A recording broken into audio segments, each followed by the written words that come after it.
Par exemple, ici, une personne dit insulter notre religion, d'accord, on ne doit pas s'énerver, mais lorsque les responsables de l'État passent à faire des changements au niveau de la loi pour toucher les droits d'une communauté, l'islam, le voile par exemple, etc., qu'est-ce qu'on doit faire et comment réagir en tant que musulman? Ben, tu fais tes valises et tu pars, si ça ne t'arrange pas. Et il y a le président de l'exécutif, il l'a dit à la télévision d'une drôle de manière. Certains, ils se sont fâchés. Ça, oh là là.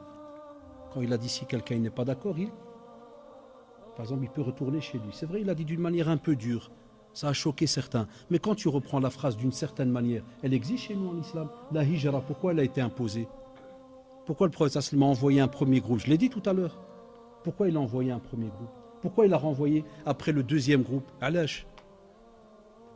Ben parce que dès que tu n'as plus aucune possibilité de pratiquer ta religion, l'islam t'interdit de rester dans cet endroit-là. Tu dois te déplacer. Ça, c'est la première chose la plus catastrophique qui pourrait nous arriver.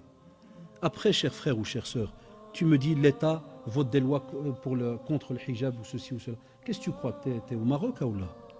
Eh, ça s'appelle la Belgique, mon frère.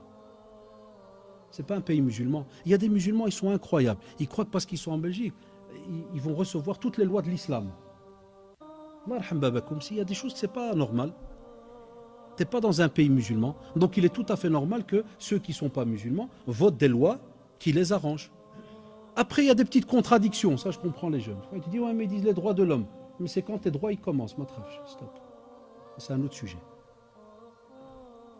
Après, il y a aussi, comme vous le savez, et je l'ai dit tout à l'heure, quel est le niveau des musulmans dans le pays où on est? Est-ce que nous, les musulmans en Belgique, je termine là-dessus, est-ce que nous, on est à la hauteur? Est-ce qu'on est unis? Je vais vous dire et je vais terminer sur une phrase qui va vous choquer, wallahi. Je ne vais pas donner trop de détails. Une année dans une école où il y avait nos enfants, le directeur il a interdit le hijab. Écoutez bien. Moi j'étais à la maison. La réunion elle allait se faire dans 1 heure à peu près. Et j'étais un peu ma'assab. J'ai dit à Walidin, il a été voté comme ça, à la sabah, il ne veut plus de hijab. J'ai dit, qu'est-ce qui se passe? Et ma fille elle m'a entendu. Wallah, elle est venue chez moi, elle m'a dit Abi, elle m'a dit Bla ma ta'assab. Elle m'a dit, tu sais c'est qui a demandé cette loi pour qu'elle soit votée dans l'école? J'ai dit je connais. Il m'a dit, ce sont nos sœurs. C'est des filles musulmanes qui ne voulaient pas porter le hijab et que les parents leur ont donné des tartes. Vous savez ce qu'elles ont fait? Elles ont été chez le directeur, elles ont pleuré, elles ont dit ouais, on reçoit des tartes tous les jours à cause du voile, est-ce que vous ne pouvez pas nous aider? Et à la réunion, il les afdah. Il y a des pères qui se sont levés, ils voulaient le frapper. Et il les avdah. Il s'est levé, il a dit hey, stop, pas vous fâcher sur moi. C'est vos filles qui sont venues chez moi demander ça. Mais ça, il y a beaucoup de musulmans, ils ne savent pas aussi.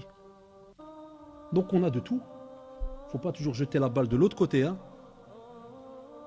On a aussi des fois des problèmes dans l'éducation. Et puis, on a nos propres enfants qui provoquent ces choses-là. Et puis on a aussi nos propres enfants qui deviennent grands, rentrent aussi dans le monde, entre guillemets, politique et autres, et eux-mêmes décident des choses. Et n'aident pas les musulmans et ainsi de suite. On a de tout. Et on a des gens qui sont montés, ils sont rentrés en politique, ils aident. On a toutes les marques que vous voulez. Mais le principal, c'est que le musulman, il fait son possible. Un autre exemple, chère sœur ou cher frère, quand tu me dis l'État, la loi, l'État belge se donne le droit d'ouvrir des écoles musulmanes. C'est vrai ou pas? C'est vrai ou pas? Et ils sont où les musulmans? Elles sont où les écoles musulmanes? En Belgique, on a 3-4. 3-4 écoles musulmanes sur toute la Belgique. 600 000 musulmans en Belgique. Il n'y a que 3 ou 4 écoles. Wallah, ya shabab. L'école où mes enfants ils sont là depuis 22 ans, puis la toute première de mes filles jusqu'au dernier, l'école Ghazali, l'école La Plume à la mosquée Khalil et l'école La Vertu à Scarbeck, qui sont associées avec les Turcs. 3 écoles musulmanes sur Bruxelles.